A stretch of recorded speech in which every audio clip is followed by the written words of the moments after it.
Bihari music. Bihari music अपने सबसे महर्षि singer Ramvilas Bihari के आवाज में।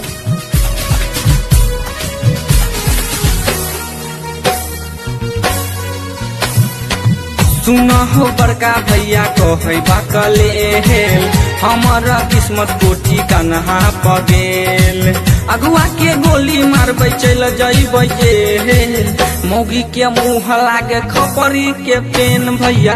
सुना हो बड़का भैया कहे बाकले हेल हमारा किस्मत कोठी कन्हा पगेल अगुआ के गोली मारबे चल जइबे जेल मौगी के मुँह लागे खपरी के पेन भैया।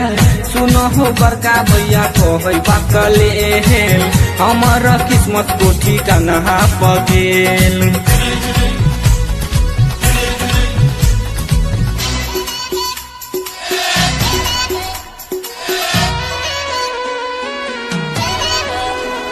अपने सबसे महर्षि सिंगर रामविलास बिहारी के आवाज में।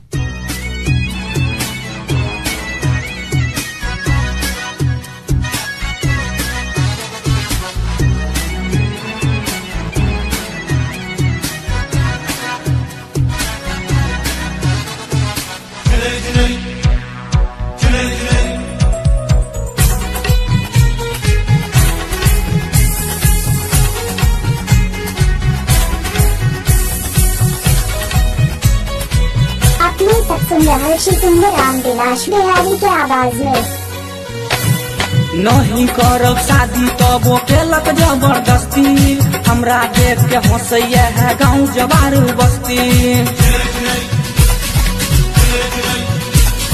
नहीं करब शादी तबो केलक जबरदस्ती हमरा देख के हंसैया है गाँव जवार बस्ती।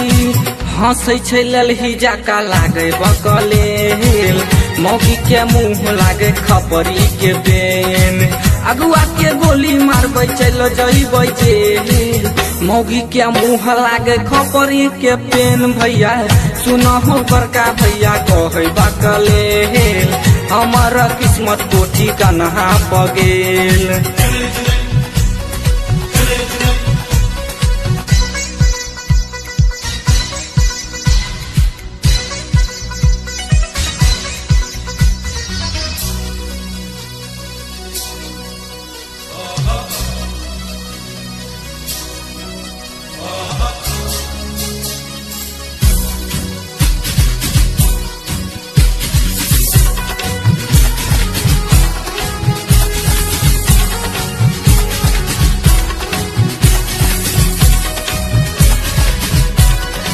अपने सबसे महर्षि सिंगर रामविलास बिहारी के आवाज में। जहिया से अइलो हमरा धैल का बीमारी कनिया के नाम छियै रानी कुमारी। जहिया से अइलो हमरा धैल का बीमारी कनिया के नाम छियै रानी कुमारी। ढंगा जमाल सब कह बकले हेल मौगी के मुँह लागे खपरी के पेन अगुआ के गोली मारबे चल जइबे जेल मौगी के मुँह लागे खपरी के पेन भैया।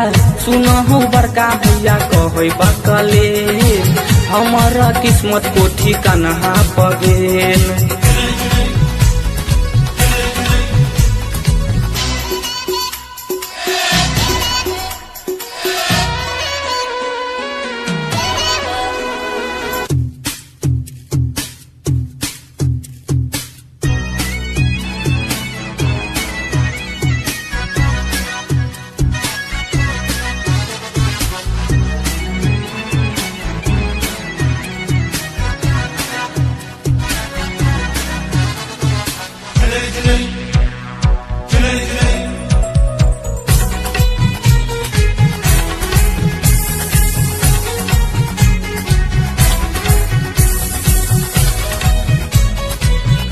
अपने सबसे महर्षि सिंगर रामविलास बिहारी के आवाज में।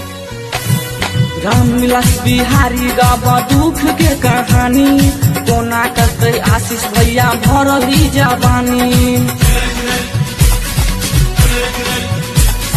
राम विलास बिहारी गावा दुख के कहानी कोना करते आशीष भैया भरल ई जवानी रोहित मन जे हमरा कह ढहले मौगी के मुंह लागे खपरी के पेन अगुआ के गोली मारबै चल जइबै जेल मौगी के मुंह लागे खपरी के पेन भैया सुनहो बिहारी म्यूजिक